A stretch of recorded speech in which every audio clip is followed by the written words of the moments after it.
সকাল সকাল কালকে আমরা বেরিয়ে পড়েছিলাম হাওড়া থেকে ফলকনুমা এক্সপ্রেস ধরে, যেটা সকাল 8:30টায় হাওড়া থেকে ছাড়ে। আমাদের গন্তব্য ছিল হায়দ্রাবাদ, মানে সেকেন্দ্রাবাদে আমরা এসে নেমেছি। অবশ্যই আপনারা ভিডিও থাম্বনেল দেখে এতক্ষণে দেখেই নিয়েছেন। ট্রেনটা সেকেন্দ্রাবাদে আসার টাইমিং ছিল হচ্ছে সকাল 10:30। আধা ঘন্টা মাত্র লেট করেছে, এখন 11টা বাজে। সেকেন্দ্রাবাদে এসে ঢুকেছে। আমরা এখান থেকে এবার সেকেন্দ্রাবাদে নামবো। আগের জার্নি আপনাদেরকে আস্তে আস্তে দিয়ে দিচ্ছি। নেমেই আগে হোটেলে ঢুকে আমরা ফ্রেশ হয়ে নেবো। ট্রেনের নাম, টাইমিং এবং হোটেলের বাজেট নিচে দিয়ে দিচ্ছে। আর হ্যাঁ, অবশ্যই আপনারা যারা হায়দ্রাবাদ ঘুরতে আসবেন বা তেলেঙ্গানা ঘুরতে আসবেন, হায়দ্রাবাদ থাকার থেকে কিন্তু আমি বলবো সেকেন্দ্রাবাদে থাকুন। এটা আপনার অনেকটা বাজেট ফ্রেন্ডলি হবে। আর কানেক্টিভিটিতেও সেকেন্দ্রাবাদ হায়দ্রাবাদের থেকে অনেকটা এগিয়ে, মানে এখান থেকে মেট্রো বলুন, এখান থেকে যাতায়াত ব্যবস্থা বলুন, এটা আপনার সুবিধা হবে। তো সেকেন্দ্রাবাদেই আমরাও স্টে করছি। চলুন যাওয়া যায়। স্টেশনের 4 নম্বর এক্সিট থেকে বেরিয়েই একদম সোজা চলে আসবেন, উল্টো দিকেই দেখবেন 500 থেকে 1000 টাকার মধ্যে প্রচুর রুম রয়েছে। হোটেল এখানে ভর্তি রয়েছে, খাবারের দোকান রয়েছে। আর একটা জিনিস, এখানে লোকাল ঘোরার জন্য আপনি যদি লোকাল বাস স্ট্যান্ড, একদম সামনেই বাস স্ট্যান্ড, বেরিয়েই বাস স্ট্যান্ড রয়েছে। তো 4 নম্বর এক্সিটটাকে ট্রাই করবেন আর উল্টো দিকেই হোটেল পেয়ে যাবেন। এখানে হোটেলটা নিলে পরে আপনার মানে লোকাল ট্রান্সপোর্ট করে ঘুরতে সুবিধা হবে অনেক। একদম লোকালিটি একদম বেরিয়েই। আপাতত চেক ইন করে একটু রেস্ট নিয়ে আমরা একটু বিকেলের দিকে আমরা একটু রেস্ট নিয়ে বেরিয়ে গেছি ঘুরতে। আমরা এবার লোকাল বাসে করেই যাব। আমরা এখানে একটুখানি লোকাল সাইট সিন করবো। ইচ্ছা রয়েছে আমাদের হুসেন সাগর লুম্বিনী পার্কে থেকে, আর হুসেন সাগরে একটু বোটিং করব। আর ফেরার সময় যদি পারি বিড়লা মন্দির, যদি পারি বিড়লা মন্দির দেখে। এখানে অনেক রাত অব্দি সব খোলা থাকে, তো দেখলাম সমস্ত রাত্রিবেলা 9টা পর্যন্ত খোলা রয়েছে, কারণ আমরা এখানে নেমে রেস্ট ফেস্ট নিয়ে আমাদের হাফ ডে বেরিয়ে গেছে। বোটিং এর জন্য বেস্ট টাইমিং হচ্ছে বিকেল বেলা, মানে সন্ধ্যের টাইমটা যখন সূর্য ডোবে তখন। তো আমরা সেই অনুযায়ীতেই বেরিয়েছি। 4টে বাজে, এখন 4টে 4:30 বাজে। এইখানে নিচে মেনশন করে দেবো, আপনারা দেখে নেবেন। আমরা 8C বাসে উঠেছি, সরি 5K বাসে উঠেছি। আমরা অনলাইনে দেখেছিলাম 8C বাস, বাট এখান থেকে আপনারা যে কোনো বাস ধরবেন যেটা মেহেদীপট্টনম যাচ্ছে, সেই বাসটাই আপনাদের সেক্রেটারিয়েট বাস স্ট্যান্ডে নামাবে। আর সেক্রেটারিয়েট বাস স্ট্যান্ড আর লুম্বিনী পার্ক একই জায়গা, মানে সেক্রেটারিয়েটে নেমেই আপনাকে লুম্বিনী পার্কে যেতে হবে। তো আমরা 5K বাসে উঠলাম। এটারও লেখা রয়েছে মেহেদীপট্টনম হয়েই যাবে বাসটা। এখানে ছোট বড় কলকাতার মতো মিনি বাস, সব রকম বাস বাস অ্যাভেলেবেল রয়েছে। লেখা থাকে গভর্নমেন্ট তেলেঙ্গানা, সেই বাসেই উঠবেন। এখানে গভর্নমেন্টই বাস স্ট্যান্ড রয়েছে। আমরা বাসে বসে পড়েছি, ফাঁকা ফাঁকা পড়েছি। অ্যাকচুয়ালি আগের বাসটা ভিড় ছিল, তো সিট পাবো না, সেই জন্য পরের বাসে উঠলাম। সিট পেয়েছি এখানে। চলুন গিয়ে ভিউ দিয়ে দিচ্ছি আপনাদেরকে। আশা করি আমাদেরও ভালো লাগবে, আপনাদেরও দেখে ভালো লাগবে।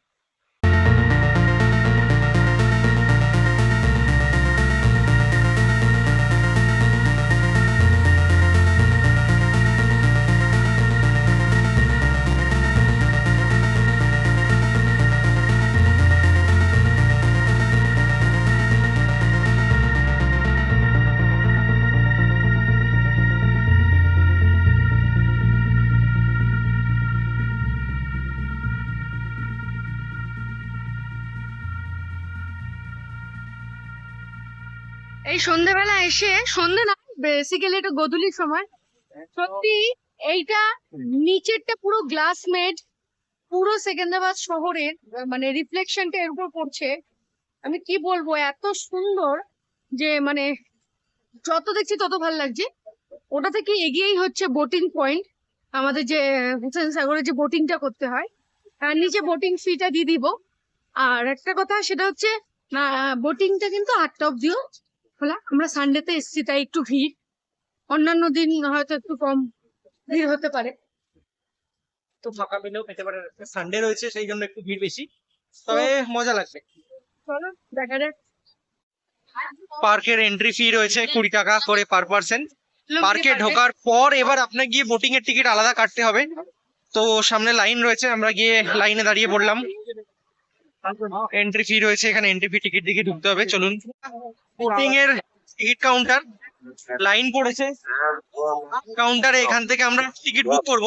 আমরা বুদ্ধা ভিজিটের টিকিট বুক করব। মধ্যখানে একটা বুদ্ধা স্ট্যাচু আছে, ওটা দেখার জন্য 50 রুপিস করে পার হেড টিকিট রয়েছে। এছাড়া স্পিড বোট টিকিটের আলাদা টিকিট রয়েছে, সেগুলো 700 টাকা মতন পার হেড টিকিট পড়ে। আরো বিভিন্ন রকম বোটিং এর টিকিট রয়েছে। আমরা বুদ্ধা ভিজিটটাই শুধু বুক করব। চলুন টিকিট কেটে নেওয়া যাক। একটা কথা বলি, আপনারা যদি এখানে হাই স্পিড মানে স্পিড যেটা রয়েছে 100 টাকা করে, যেটা বুকিং করেন, আর কিন্তু স্পিড ঠিকই, কিন্তু যত স্পিডে যাবেন তার থেকে বেশি স্পিড রিটার্ন আছে। ওরা কিন্তু বেশি যায় না। ওটা বলবো যে 50 টাকা দিয়ে আপনারা একদম জেনারেল বোটে চলুন, অনেকটা সময় নিয়ে ধীরে ধীরে যাবে, বেশ ব্যাপারটাকে এনজয় করা যায়। কি বুদ্ধা স্ট্যাচু থেকে আপনাদেরকে নামাবে, বুদ্ধা স্ট্যাচু নিচে ঘুরতে পারবেন, আবার বোটে করে ফিরতে হবে, তো টাইমটাও অনেকটা পাবেন।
বিড়লা মন্দিরের সামনে চলে এসেছি, এটা বিড়লা মন্দিরের এন্ট্রি গেট। এই দিকে সিঁড়ি দিয়ে উঠে যেতে হয় ওপরে।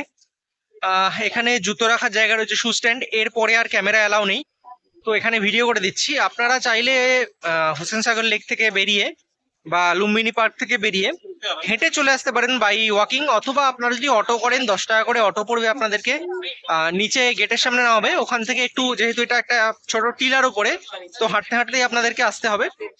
আমরা অটো নিয়ে নিয়েছিলাম, কিন্তু খুবই কম ডিস্টেন্স, আপনারা চাইলে হেঁটেও চলে আসতে পারেন। এটা এখন সব জমা এখানে ফোন জমা নিয়ে নেবে, তো এখান থেকে আবার বেরিয়ে ভিডিও। এখানে আসবেন আর বিড়লা মন্দিরে আসবেন, এটা যেন না হয়। বিড়লা মন্দিরটা ওয়ান অফ দা ভালো জায়গা এখানে দেখার জন্য। সিকিন্দ্রাবাদ থেকে আমরা লোকাল ট্রেন ধরেই আমাদের ফার্স্ট সেকেন্ডারি ট্রিপ স্টার্ট করছি। এটা হচ্ছে এমএমটি, এখানকার লোকাল ট্রেনকে এমএমটি বলে। এর টিকিট কাটতে হলে ইউটিএস যে অ্যাপ হয় বা আমাদের লোকাল ট্রেন টিকিট কাটা যেমন হয় সেটাই। এখান থেকে আমরা যাব দাবিরপুরা বা দাবিরপুরা বলে লোকাল স্টেশন আছে। ওখান থেকে আমরা তোমার নিজাম মিউজিয়াম, সালারজাং মিউজিয়াম হয়ে চারমিনার ঢুকবো। এর থেকে চিপেস্ট ওয়ে হবে না, 5 টাকা করে টিকিট পড়ছে আমাদের দাবিরপুরা পর্যন্ত। কিন্তু একটা কথা বলে রাখি, এখানকার লোকাল ট্রেনের টাইমিংয়ের বা আসা যাওয়ার কোনো নির্দিষ্টতা নেই। আপনাকে সারাক্ষণ সতর্ক থাকতে হবে, কান খুলে রাখতে হবে, কোথায় অ্যানাউন্সমেন্ট হচ্ছে সেই অনুযায়ী আপনাকে ট্রেনে উঠতে হবে। আমরা তো ব্রিজের ওপর উঠে দাঁড়িয়ে এদিক ওদিক করছিলাম, করতে করতে ফাইনালি অ্যানাউন্সমেন্ট শুনে এসে ট্রেনে উঠলাম। তবে একটা কথা বলে রাখি, তাও বলছি, আপনারা অনলাইনে যে ট্রেন টাইমটা পাবেন তারই 1 ঘন্টা আগে পিছের মধ্যেই ট্রেন রয়েছে, তো একটু হাতে টাইম নিয়ে বেরাবেন, তাতে আপনাদের সুবিধা হবে। কিন্তু 100% ট্রেন আসে এবং ট্রেন পাওয়া যাবে, আপনারা দেখতে পারেন পিছনে। একটু ওয়েট করলেই ট্রেন পেয়ে যাবেন, অসুবিধা নেই। ট্রেন লোকাল যথেষ্ট ফাঁকা। আজকে উইকডেজ, এমন নয় যে রোববার ছুটির দিন, আজকে উইকডেজে, অথচ ট্রেন ফাঁকা রয়েছে। সকাল 6টা থেকে ট্রেন সার্ভিস চালু হয়, থাকে প্রায় 8টা-9টা অবধি ট্রেন সার্ভিস, রাত্রিবেলা 8টা-9 পর্যন্ত থাকে, কোনো অসুবিধা নেই। দেখতে পারো তোমরা স্টেশনে কতটা ফাঁকা, মানে আমরা এরকম জানলার ধারে সিট নিয়ে নিজেদের মতো বসে পড়েছি। 5 টাকা টিকিট আমার মনে হয় চারমিনার যাওয়ার আর সালারজাং আর নিজাম মিউজিয়াম ঘোরার জন্য এর থেকে বেটার ওয়ে হতে পারে না। ফাঁকায় ফাঁকায় পৌঁছে যাবেন। চলুন যাওয়া যাক।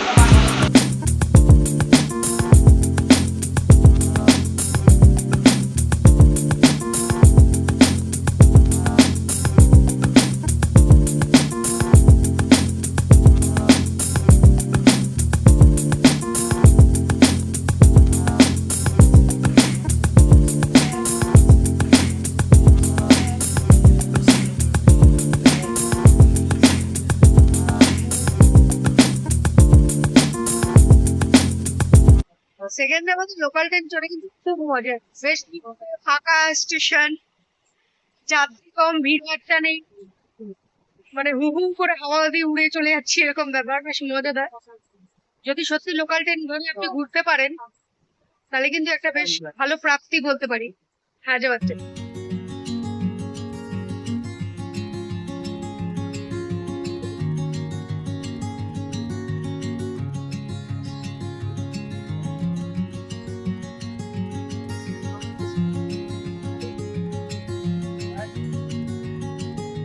ফাইনালি আমরা দাবিলপুরা নেমে গেছি।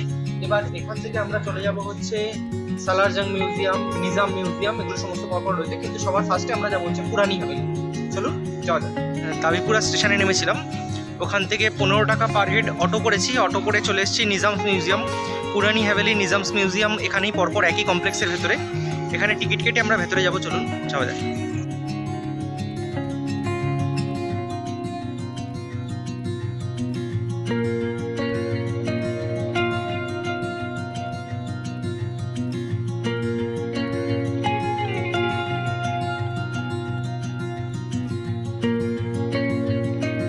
মিউজিয়াম দেখে বেরিয়ে আমরা বারান্দায় দাঁড়িয়ে আছি নিচে। দেখুন এটা হচ্ছে পুরানি হাভেলি, এতে এন্ট্রি নেই, আপনি সামনে থেকে গিয়ে দেখতে পারবেন, বাট ভেতরে এন্ট্রি নেই। তো এবার আমরা নিজাম মিউজিয়াম দেখে এখান থেকে বেরিয়ে যাব। নিজাম মিউজিয়াম যদি আপনি না দেখেন, আমার মনে হয় পুরো ভারত ভ্রমণের অন্যতম একটা বড় লস করবে। এর ভেতরে যা রয়েছে, এত সোনা, এত রূপো, এত মানে দামি দামি রত্ন সমস্ত রয়েছে ভেতরে। আমরা দেখতে দেখতে ফেড হয়ে গেছি, মানে আর ভালো লাগছে না সোনার রূপো দেখতে, মানে এত ভর্তি। এখানে এন্ট্রি ফিটা 125 টাকা, সেটা আপনাদের বলেছি। তারপরও বলছি যে ফটোগ্রাফি করা যেতে পারতো, কিন্তু আমরা করিনি। এটা স্পেশালি আপনাদের জন্য সারপ্রাইজ রইলো।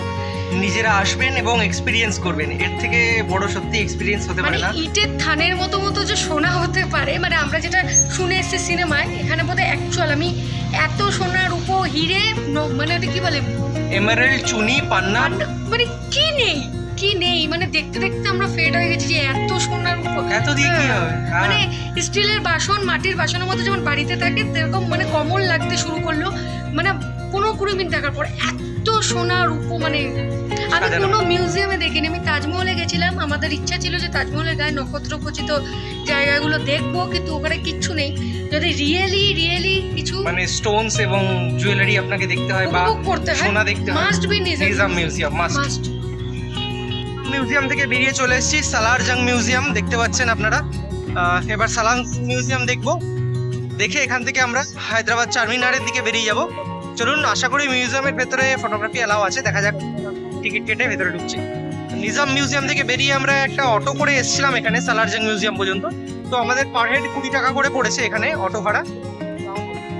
1.3 কিলোমিটার দূরে ছিল, আমরা রোদ্দুর বলে হাঁটিনি, আদারওয়াইজ আপনারা হেঁটেও চলে আসতে পারতেন। সালারজাং মিউজিয়াম দেখতে ঢুকেছিলাম, পার হেড 50 করে এন্ট্রি ফি রয়েছে।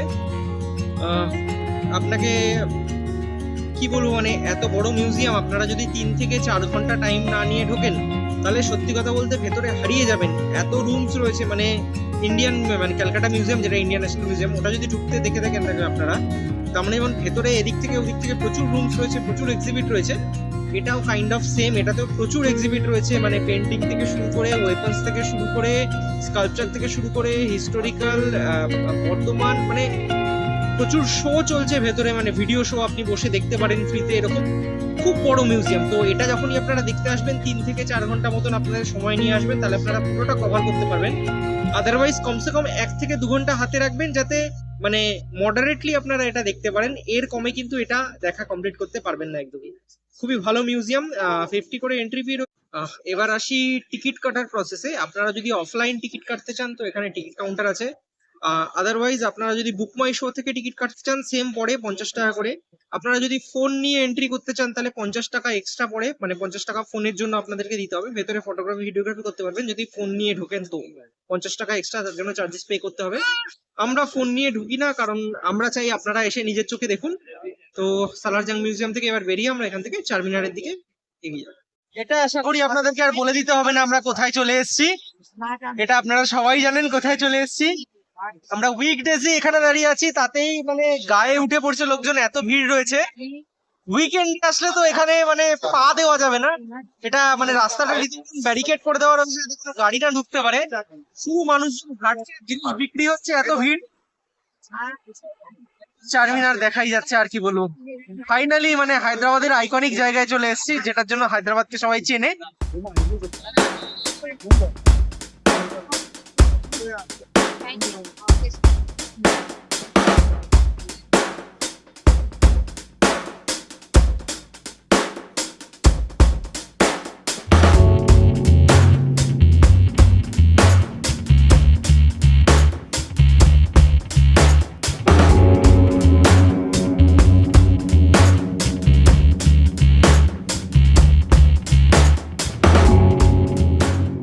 পিছন দিকে আপনারা দেখছেন, এটা হচ্ছে চারমিনারের জাস্ট পিছনেই মেক্কা মসজিদ বা মক্কা মসজিদ। এটাও একটা দেখার জায়গা, সুন্দর। এই দেখুন, এই পাশে চারমিনার অলরেডি দেখা যাচ্ছে। চারমিনার জাস্ট চারমিনার থেকে একটুখানি এগিয়ে এসেই এখানে মেক্কা মসজিদ। এরপর এই রাস্তা দিয়ে আরো আমরা সামনে এগিয়ে যাবো, এখানে আফতাব মহল আর চৌমহলা প্যালেস রয়েছে। ওই যে চৌমহলা প্যালেস, আমরা দাঁড়িয়ে রয়েছি চৌমহলা প্যালেসের এন্ট্রির সামনে। চৌমহলা প্যালেসের এন্ট্রি গেট এই যে সামনে।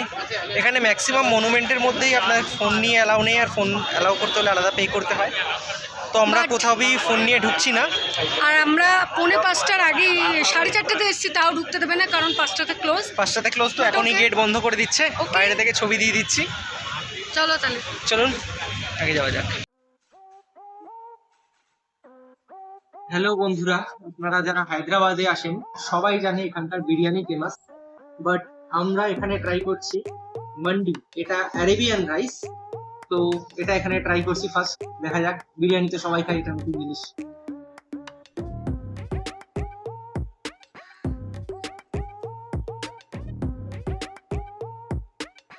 একটা বেশ বড় থালায় কিন্তু খাবারটা দেওয়া, বেশ বড়। মানে আপনারা আইডিয়া করতে পারছেন, এটা হচ্ছে আমাদের নর্মাল প্লেটের সাইজ, বাট খাবারটা কিন্তু এতটাই বড় সাইজের।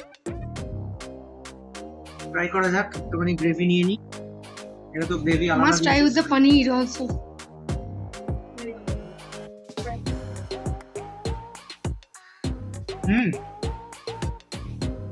এটা সাওয়ার, মানে এটা চাটনি টাইপের, টক। Okay, try the paneer with the rice.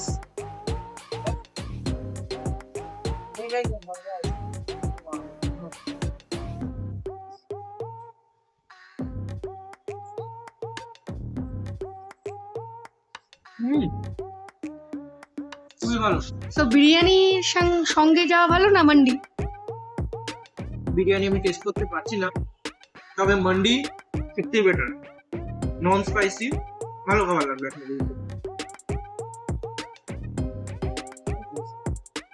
সাথে আমাদেরকে টক, যেটা টক জল দই দেয়, আর এটা রায়তা টাইপের। এটা হচ্ছে আমাদের জন্য। চলুন আবার যাতে পার, আর অপেক্ষা করতে পারছি না। হায়দ্রাবাদ আসবে আর হায়দ্রাবাদি বিরিয়ানি টেস্ট করবেন না, এটা তো হবে না। তো আমি চারমিনারের কাছে সব থেকে ফেমাস রেস্টুরেন্টে বিরিয়ানি ট্রাই করছি। হাইজিনিকে তো খুবই খুবই ভালো, কিন্তু হ্যাঁ, সবার মনে একটা প্রশ্ন থাকে যে বিরিয়ানি কার ভালো, লখনৌ, হায়দ্রাবাদি না কলকাতা। আমি লখনৌ বিরিয়ানি খেয়েছি, হায়দ্রাবাদেরও খাচ্ছি।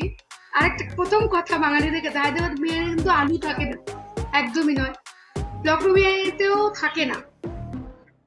আমি এখনো কলকাতার বিরিয়ানিকে বেস্ট বেস্ট এখনো অব্দি বলবো, স্পেশালি আরসালানের।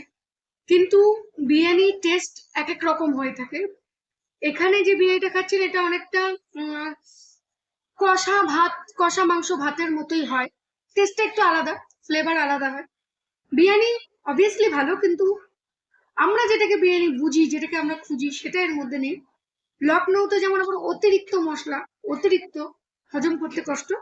টেস্ট কিন্তু লখনৌরই আমার মনে হয় বেস্ট, কিন্তু অতিরিক্ত হজম করার ক্ষমতা আমাদের নেই। এটা লাইট, অনেকটাই লাইট, খেতে ভালো লাগবে, কিন্তু বিরিয়ানি বলতে যেটা বুঝি ওটা কিন্তু অতটা লাগবে না। আমরা মেট্রো ধরে আজকে আমাদের দিন শুরু করবো। মেট্রো টিকিট কেটে দিচ্ছি, হায়দ্রাবাদ মেট্রো। এখানে ওয়েস্ট, আমাদের সেকেন্দ্রাবাদ ওয়েস্ট থেকে মেট্রোতে উঠতে হয়েছে। সেকেন্দ্রাবাদ ওয়েস্ট থেকে মেট্রোতে ওঠার পর আমাদেরকে এখান থেকে যেতে হয়েছে এমজি বাস স্টেশন প্ল্যাটফর্ম। তারপর ওখান থেকে আমাদেরকে যেতে হবে হচ্ছে নামপল্লী। আমরা নামপল্লীতে নেমে ওখান থেকে বাস ধরবো, বাস ধরে যাবো হচ্ছে গোলকুন্ডা। নামপল্লী আর হায়দ্রাবাদ ডেকান এই দুটো কিন্তু একই স্টেশন, মানে নামপল্লী মেট্রোতেও যেটা যাবে, আপনি যদি ট্রেন ধরে হায়দ্রাবাদ ডেকানে নামেন সেটাও কিন্তু একই। আমরা শুরুতে ভেবেছিলাম আমরা লোকাল ট্রেন ধরেই হায়দ্রাবাদ ডেকান যাব, কিন্তু অনলাইন যা টাইমিং আর এদের লোকাল ট্রেনের টাইমিং পুরো আকাশ পাতাল তফাৎ, কোনো মিল নেই। সুতরাং লোকাল ট্রেনের ভরসায় আমরা আধা ঘন্টা নষ্ট করেছি। তারপর ফাইনালি এসে আমরা মেট্রো ধরছি, মেট্রো ধরে এবার আমরা নামপল্লী নেমে ওখান থেকে বাস ধরে গোলকুন্ডা যাবো।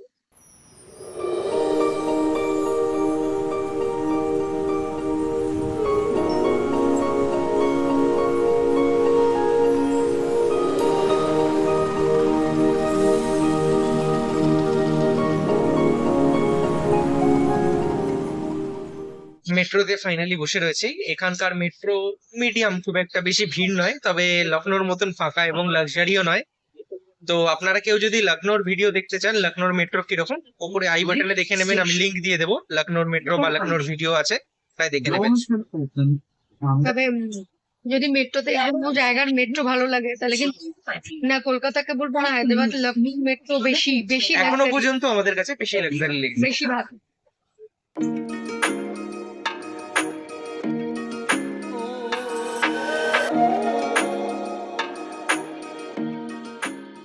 যখন নামাপল্লী থেকে নামবেন মেট্রো থেকে, নেমে একদম মেট্রো স্টেশনের নিচেই বাস স্টপ রয়েছে, ওখান থেকে আপনারা গোলকোন্ডার জন্য ডাইরেক্ট বাস পেয়ে যাবেন। বিভিন্ন রকম বাস রয়েছে, তবু আমি 2-4টে বাস নাম্বার নিচে দিয়ে দিচ্ছি আপনাদেরকে।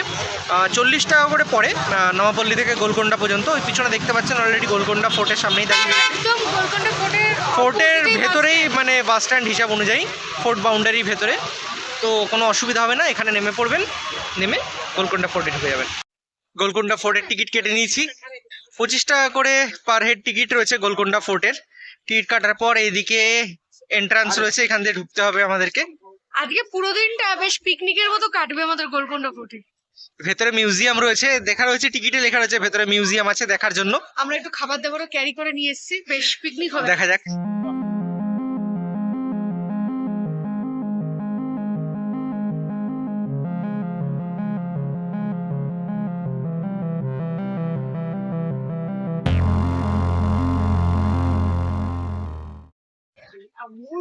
গোলকোন্ডা ফোর্টের ঢোকার গেটের সামনে বসে আছি।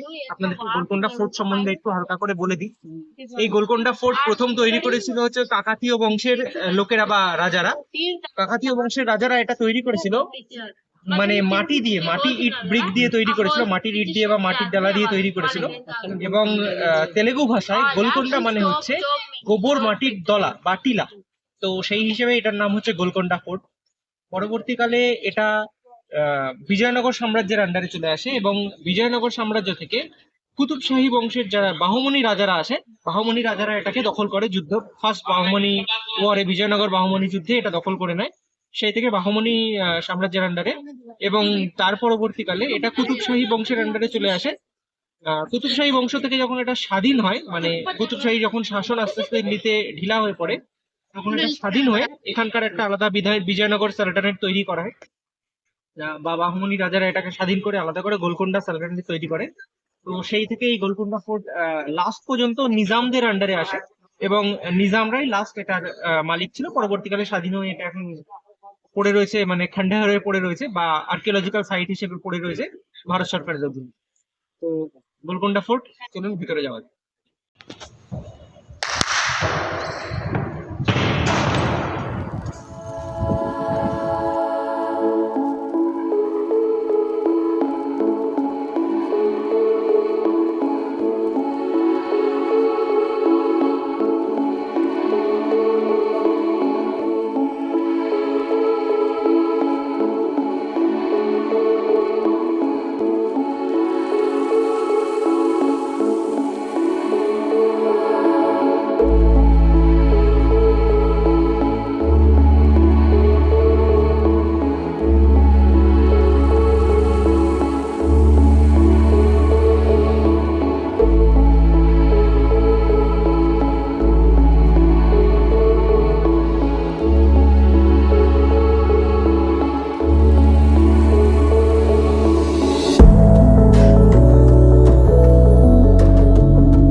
একদম সকাল সকাল 5টার সময় হোটেল থেকে বেরিয়ে পড়েছি।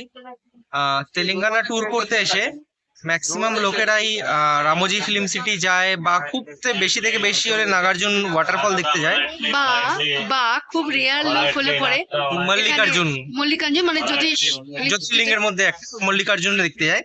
কিন্তু আমরা আজকে যাচ্ছি 1000 বছর পুরনো টেম্পল ইয়াদাগিরি গুট্টা, এখানে বলে, এখানকার লোকেরা বলে ইয়াদাগিরি গুট্টা বা ইয়াদাদ্রিতে। তো আমরা সকাল সকাল ট্রেন ধরে নিয়েছি কৃষ্ণা এক্সপ্রেস, একদম সেকেন্দ্রাবাদ স্টেশন থেকে। ডিটেলস নিয়ে দেবো নিচে নিচে ট্রেনে, ডিটেল দেওয়া থাকবে। কারণ সারাদিনে সেকেন্দ্রাবাদ থেকে মাত্র ট্রেনই থাকে, তো ডিটেলস দিয়ে দেবো, ট্রেনের ডিটেলস সব নিচে দিয়ে দেবো যে কোন টাইমে গেলে পরে। আপনারা চাইলে মহাত্মা গান্ধী বাস স্ট্যান্ড বা জুবলি বাস স্ট্যান্ড ওখান থেকে ডাইরেক্ট বাস ধরতে পারে। কিন্তু বাসের বদলে আমরা ট্রেনটাকে প্রেফার করেছি, কারণ একটু তাড়াতাড়ি যাবে আর জার্নিটা একটু কমফোর্টেবল হয়। ফেরার সময় হয়তো আমাদেরকে বাস ধরেই আসতে হবে, তো সেটা আগে আপনাদেরকে দিয়ে দেবো ডিটেলস। তো এই ট্রেনে আপাতত যাচ্ছি ইয়াদাদ্রিতে নেমে, একটু অফবিট প্লেস, একটু রোমাঞ্চকর হবে ব্যাপারটা। দেখা যাক কি ওখান থেকে পাওয়া যায়, কারণ কোনো ডিটেল কিন্তু অনলাইনে নেই। আরেকটা কথা, এখানে যে কোনো ট্রেন বলুন আর যাই কিছু বলুন, কোনো ডিটেলস অনলাইনে যা দেওয়া আর অফলাইনের সাথে কোনো মিল নেই। আমরা তেলেঙ্গানাতে এসেই দেখলাম অনলাইনের সাথে অফলাইনের কোনো মিল নেই। টাইমের ঠিক নেই, এখানে নাম্বারের ঠিক নেই, কিন্তু হ্যাঁ যা দেওয়া সেটা আছে, কিন্তু আশেপাশে মিলিয়ে আপনাকে মানে খুঁজে নিতে মানে হবে। আপনি ঘন্টা খানেক আগে পিছিয়ে এরকম চোখ হিসাব। বন্ধ করে আপনি ভরসা করতে পারবেন না যে অনলাইনে যেটা দেওয়া আছে সেটাই আসবে, আপনাকে একটু অ্যাডজাস্ট করে নিতে হবে। ইয়াদাদ্রি স্টেশনে আমরা নামলাম। এখানে প্রচুর বাঁদরের উপদ্রব রয়েছে দেখছি এই প্রথম। তো এখান থেকে আমাদেরকে নেমে 7 কিলোমিটার যেতে হবে ইয়াদাগিরির জন্য, ইয়াদাগিরি টেম্পলের জন্য। স্টেশন থেকে অনেকটা দূরে কিন্তু দেখাও যাচ্ছে, দেখা যাচ্ছে মানে ট্রেন থেকে আসার সময় আমরা দেখলাম পাহাড়ের মাথার উপরে টেম্পলটা দেখা যাচ্ছে। তো বাট হায়দ্রাবাদে বেশ গরম গরমের পর এখানে এসে বেশ একটু ঠান্ডা ঠান্ডা এখানটা লাগছে। একটু ঠান্ডা ওয়েদার, ওয়েদারটা পিছনটা- এখনো পাহাড় পাহাড় পুরো ওয়েদার, এখনো- পাহাড় রয়েছে। এখানে এখনো ঠান্ডা ঠান্ডা লাগছে বেশ। এখন দেখা যাক এখান থেকে কি ট্রান্সপোর্ট পাওয়া যায়, কারণ একদম পাহাড় আর জঙ্গলের মাঝখানে জাস্ট একটা স্টেশন। বেরিয়ে কি ট্রান্সপোর্ট পাই দেখা যাক। তো আশা করছি এখান থেকে অটো ফটো কিছু পেয়ে যাবো, যাওয়া যাক।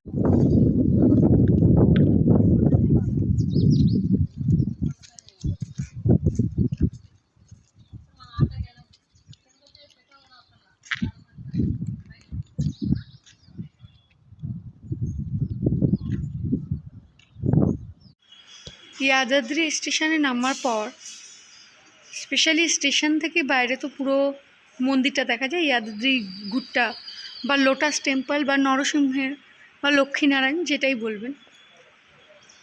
অনেকে এই সম্পর্কে গুগলে কোনো প্রপার নিউজ বা প্রপার ইনফরমেশন দেয়নি। আমি বলতে পারি নিশ্চিন্তে আসতে পারেন। স্পেশালি আমরা যে ট্রেনটা ধরলাম কৃষ্ণা এক্সপ্রেস, বা যেটা ডিটেলস দিয়ে দেবো। তো এসে একদম স্টেশনের বাইরেই ওখানে অটো স্ট্যান্ড আছে দেখতে পাচ্ছেন, ওখান থেকে অটো ধরেই একদম ইয়াদাদ্রি গুট্টা যেতে পারবেন। মহাত্মা গান্ধী বাস স্ট্যান্ড বা জুবলি বাস স্ট্যান্ড থেকে যে বাসগুলো রয়েছে ওর জার্নি টাইমটা অনেকটা বেশি। এটা বেশিক্ষণে জার্নি না, এটা 45 থেকে 50 মিনিটের মধ্যে জার্নি, এবং হেজেল ফ্রি জার্নি বলতে পারেন। যদি আপনার D2-তে টিকিট থাকে 2S-এ, স্লিপারে কাটার দরকার নেই, 50 টাকায় টিকিট হয় যেহেতু। দেখা যাক, এখন আমরা বেরাবো, বেরিয়ে অটোকে জিজ্ঞাসা করবো যে কত পড়ে। দেখা যাক, আশা করি খুব একটা মন্দ হবে না, কারণ এখান থেকেই দেখা যাচ্ছে দূর থেকে মন্দিরটা। আমরা ইয়াদাদ্রি স্টেশনের বাইরে অটো পেয়েছিলাম। অটো শেয়ারে 30 টাকা করে নেয় একেবারে ইয়াদাদ্রি ঘুরতে এই বাস স্ট্যান্ডে আসতে। হ্যাঁ, আর যদি অটো রিজার্ভ করেন তাহলে অটো আপনার নেবে হচ্ছে 30 টাকা করে, 10 জন নেয়, মানে 300 টাকা আপনি বার্গেনিং করে 150 থেকে 200 টাকার মধ্যে করতে পারেন। কিন্তু মজাদার বিষয় হচ্ছে শেয়ারিং এ যে অটোটা ছিল সেটা আমরা মিস করি। সুতরাং আমাদের পুরোটাই রিজার্ভ না মানে কথা অনুযায়ী হচ্ছিল, 150 থেকে 200 টাকা ডিমান্ডও করে। আমরা স্টেশন থেকে একটু হেঁটে চলে আসি, একদম হেঁটে 2 মিনিটও না, ওই ওভার ব্রিজ রয়েছে একটা মেন, ওখান থেকেই সমস্ত বাস ইয়াদাগিরি গুট্টা আসে। তো আমরা ওখানে এসেই বাস পেয়ে যাই এবং 20 টাকা করেই চলে আসি। এখন আমরা যাব এখান থেকে ফ্রি বাস স্ট্যান্ডে। একটা হয় 300-র উপর সিঁড়ি আছে, যা পেরিয়ে আপনারা মন্দির যেতে পারেন, অথবা ফ্রি বাস সার্ভিস আছে, যেটা করে আপনাকে এখানকার গভর্নমেন্ট সেই ব্যবস্থা করেছে যে ফ্রি বাস সার্ভিস দিয়েছে সাধারণ জনসাধারণদের জন্য, যাতে তারা মন্দিরে উঁচুতে উঠতে পারে। কেননা মন্দির অনেকটা টিলা, আমি আপনাদের দেখাতে পারি, অনেক অনেক অনেক। উম, আহ ওই যে ওই যে ওই যে ওই যে ওই যে এই যে এটা হচ্ছে মন্দিরের মাথা। তো কত দূরই যাবো কি ওইখানে উঠতে হবে আমাদেরকে। চলুন এবার আস্তে আস্তে দেখা যাক কি এক্সপিরিয়েন্স হয়, বলে দিচ্ছি আগে। আপনাদেরকে বাস যেখানে নামাবে সেখান থেকে নিউ বাস স্ট্যান্ড আপনাদেরকে আসতে হবে ফ্রি বাস সার্ভিসের জন্য। ইয়াদাগিরি গুট্টার ফ্রি বাস রয়েছে, মানে পাহাড়ের উপরে ওঠার জন্য। তো আমরা অটো করে নিউ বাস স্ট্যান্ডে চলে এলাম। এখানে অটো আমাদের 25 টাকা পার হেড করে নিল, 3 কিলোমিটার। আপনারা চাইলে 3 কিলোমিটার হেঁটেও আসতে পারেন। এটা হচ্ছে ফ্রি বাস, এটা করে উঠে মন্দিরে আমাদেরকে তুলে দেবে। চলুন, এটা হচ্ছে বাসের ভেতরের ছবি। এই হচ্ছে বাস, আমরা বসে পড়লাম সিটে। মোটামুটি লোকজন রয়েছে, একদম খালিও নেই আবার খুব একটা ভর্তিও নেই। যদি ভিড়ও থাকে অসুবিধা নেই, কারণ এখানে একটা বাস ছাড়তে না ছাড়তেই আরেকটা বাস এসে ফ্রি যায়। বাস চলে আসে। তো সেই মন্দিরের মাথায় একদম টপ অফ দ্য মানে হিল, যাকে বলে টপ অফ দ্য হিলে মন্দির রয়েছে। চলুন গিয়ে দেখছি ওপরের ভিউটা। আশা করি খুবই সুন্দর, নিচ থেকেই এত সুন্দর মন্দিরটা দেখা যাচ্ছে, ওপরে গিয়ে তো আরো ভালো লাগবে। আবহাওয়াটা খুব ভালো। অনেকেই বলছে যে এটা ফেব্রুয়ারিতে যেহেতু এসেছি এই জন্য হয়তো আবহাওয়াটা ভালো পাচ্ছি, কিন্তু অন্যান্য সময় আসলে কিন্তু খুব গরম লাগে, গরম থাকে। তো আপনি এখানে অতটা গরম নেই। শীতের সময় যদি হায়দ্রাবাদের দিকে ঘুরতে আসেন তাহলেই কিন্তু এটাকে আপনার লিস্টে মানে রাখবেন, ঠান্ডার মধ্যে আসতে পারলে বেশি ভালো হবে। গরমের দিকে না।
হায়দ্রাবাদের আমাদের লাস্ট দিন, আমরা অলরেডি বেরিয়ে পড়েছি।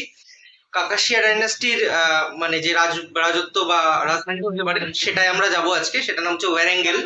আমরা কোনারক এক্সপ্রেস ধরবো একদম ভোরবেলা 3:30-এর ট্রেন। নিচে আমি আপনাদেরকে ডিটেলস দিয়ে দিচ্ছি, আপনারা দেখে নেবেন। ফাইনালি ওয়ারেঙ্গেলে এসে নেমেছি। অন্ধকার থাকতে ট্রেনে উঠেছিলাম, এখন 7টা বেজে গেছে আমাদেরকে ট্রেন থেকে নামাতে নামাতে। আমাদের ট্রেনটা 1 ঘন্টা লেটে চলছে। আমাদের 6টার মধ্যে এখানে নেমে যাওয়ার কথা ছিল। আমাদের রেলওয়ে রিটার্নিং রুমেই রুম বুক করা রয়েছে একটা, যেহেতু একদিন আমাদের স্টে রয়েছে এখানে। তো আমরা রেলওয়ে রিটার্নিং রুমেই কাটিয়ে দেবো, এবং পরের দিন ভোর 3টে আমাদের রিটার্ন ট্রেন রয়েছে। এবার রিটার্নিং রুমে গিয়ে একটুখানি রেস্ট নিয়ে আমরা ওয়ারেঙ্গেল ঘুরতে বেরিয়ে পড়বো।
লেট করে বেরিয়েছি, তো লেট করে বেরিয়েছি বলে আমরা একটা অটো রিজার্ভ করে নিয়েছি ওয়ারাঙ্গল ঘোরার জন্য।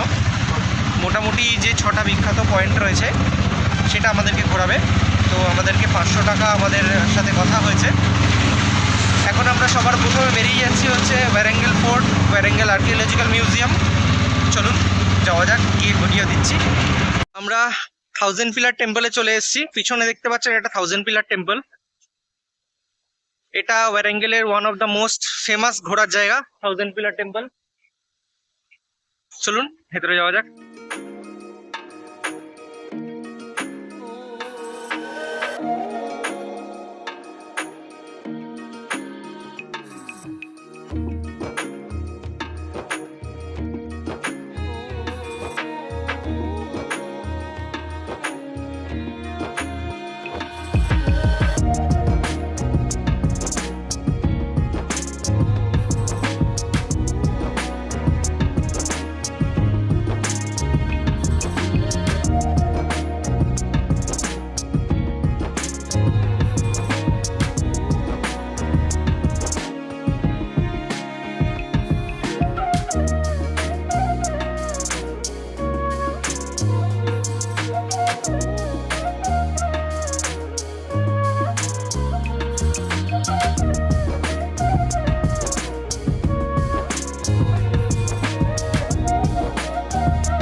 ওয়ারাঙ্গল ফোর্টের টিকিট কাউন্টার থেকে টিকিট কেটে নিয়েছি, 25 টাকা করে পার হেড টিকিট। এটা টিকিট কাউন্টার। আর এই ওপেন মাঠের মধ্যে ছড়িয়ে ছিটিয়ে রয়েছে ধ্বংসস্তূপ। এটাই ওয়ারাঙ্গল ফোর্ট। আমরা কাছে যাব এবং ভিডিও দিয়ে দেবো। এন্ট্রি ফি 25 টাকা করে। চলুন যাওয়া যাক।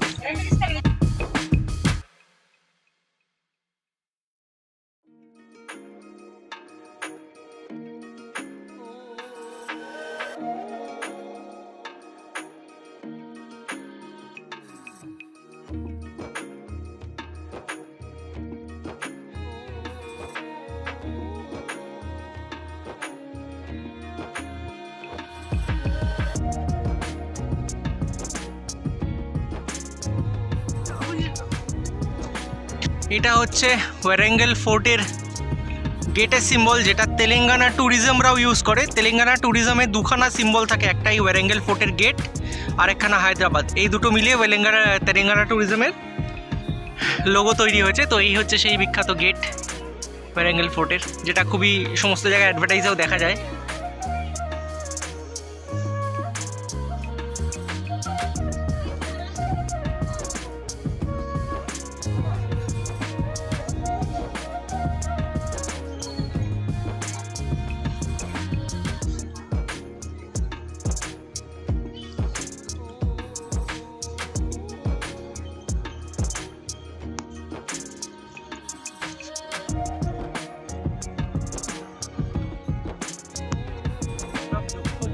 উপরে দেখো, একটু উপরে যাও, এই যক্ষের মূর্তিটা।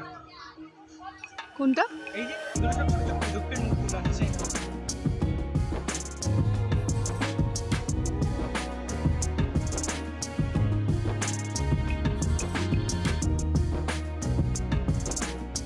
তখনকার স্টোনের কাজ দেখুন কত ফাইন। এইটুকুনির মধ্যে দিয়ে ফাঁকা দিয়ে, এই সরু সরু জায়গা এরও ফাঁকা দিয়ে, মানে এখান দিয়ে কি করে স্টোন কাটিং করে এরা বার করেছে খুব বোঝা মুশকিল। দেখুন এখান দিয়ে আমার আঙুল চলে যাচ্ছে এই ফাঁকা দিয়ে।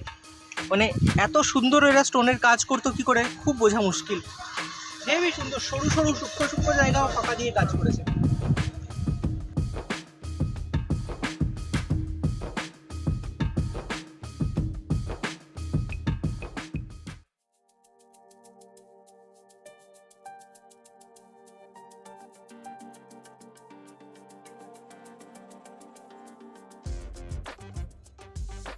মূর্তির মাথায় সিংহের কাজগুলো করেছে, এগুলোর মধ্যে দিয়েও পর্যন্ত আঙুল গলে যাচ্ছে, এত সুন্দর করে স্কাল্পচার কাটিং করেছে পাথর, ভাবা যায় না।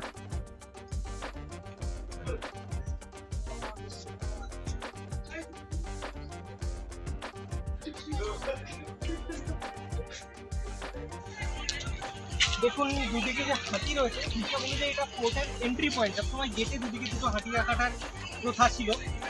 এটা হচ্ছে গেট, এটা দিয়ে ভেতরে যাওয়ার পর এটা দেখুন সোজা রাস্তা। যেমন আপনাদেরকে বলছিলাম, বাঁদিকে যেমন দেখলাম শিব মন্দির, নন্দী রয়েছে, নাট মন্দির রয়েছে, তারপরে হচ্ছে শিবলিঙ্গ রয়েছে। এবার সোজা গিয়ে এই অংশটা সম্ভবত ফোর্ট ছিল, যেটা বর্তমানে কিছুই নেই, পুরো ধ্বংস হয়ে গেছে। দেখুন পাঁচিল, এবং দেখে বোঝা যাচ্ছে এটা একটা গেট। ভেতরে ঢুকলে পুরো ফোর্ট বা থাকার জায়গা বা রাজাদের ঘর এই ভেতরটাই ছিল। আপনারা যদি ইন্দোনেশিয়ার বালি ভ্রমণ করে থাকেন, ওখানেও দেখবেন এরকম এন্ট্রি গেট রয়েছে। ওদের শুধু গেটের উপরের অংশটা অবশিষ্ট আছে, আর এটা উপরের অবশিষ্ট অংশটা ভেঙে গেছে, বাট স্থাপত্য প্রায় একই রকম। সুন্দর স্থাপত্য নির্মাণ, আর এত কাছ থেকে এমনকি স্পর্শ করতে দিচ্ছে ওয়ারেঙ্গেল ফোর্টের, এই নিয়মটা কিন্তু একটু অভিনব।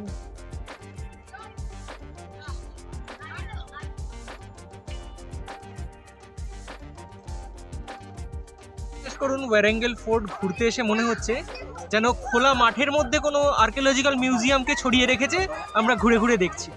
আমাদের কলকাতা মিউজিয়ামে এত কাছ থেকে এত ছুঁয়ে দেখতে পারিনি, এখানে কাছ থেকে প্রতিটা জিনিস ছুঁয়ে দেখতে পারছি, আর এত সূক্ষ্ম কাজ, মানে অসাধারণ লাগছে। মানে একটা একটা মূর্তি দেখার জন্য মনে হচ্ছে 10 মিনিট করে সময় লেগে যাবে। সেখানে গোটা মাঠের মধ্যে ছড়িয়ে রয়েছে অসংখ্য নিদর্শন, অসংখ্য নিদর্শন, সত্যি খুব ভালো লাগে। দেখুন এখানে প্রত্যেকটা মন্দিরে এরকম ঠাকুরের সামনে ঠিক একটা গোল বেদি দেখতে পাবেন, যেটা নাচার জন্য আমরা থাউজেন্ড পিলার টেম্পল থেকে শুনে এসেছি, নৃত্য প্রদর্শন করার জন্য ঠাকুরের সামনে এরকম উপরে হয় গায়ত্রী দেবী বা কোনো নকশা থাকে, এবং সামনে নৃত্য করার জন্য বেদি থাকে। এটা ঠিক এখানকার সমস্ত মন্দিরেরই বিশেষত্ব। আমরা যা বুঝতে পারছি, যে কটা মন্দির দেখলাম সবকটাতেই সামনে এরকম ঠাকুরের সামনে নৃত্য প্রদর্শনী করার জন্য একটা করে গোল বেদি থাকে। ওয়ারেঙ্গেল ফোর্ট যে রাস্তাটার সাইডে, ঠিক রাস্তাটার উল্টো দিকে রয়েছে একশিলা চিলড্রেন পার্ক, এবং ওখানে একশিলা টেম্পলও রয়েছে, মানে একটা শিবের মন্দিরও রয়েছে, প্লাস চিলড্রেন্স পার্ক রয়েছে। এটাও একসাথে ঘোরার জায়গা।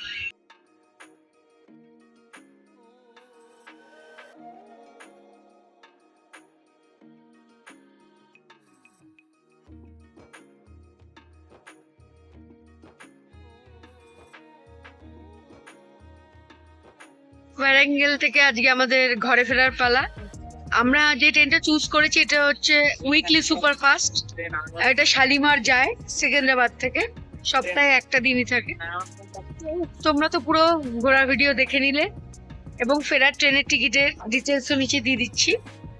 এছাড়া ভারতে বিভিন্ন জায়গায় ঘোরার ভিডিও দেখতে গেলে উপরে আই বাটনে এখানে বা এখানে তোমরা পেয়ে যাবে। সাবস্ক্রাইব করতে ভুলো না, লাইক শেয়ার বন্ধুদের সাথে করো, এবং অবশ্যই আমাদের সাথে থেকো ভবিষ্যতে আরো নতুন ভিডিও পেতে।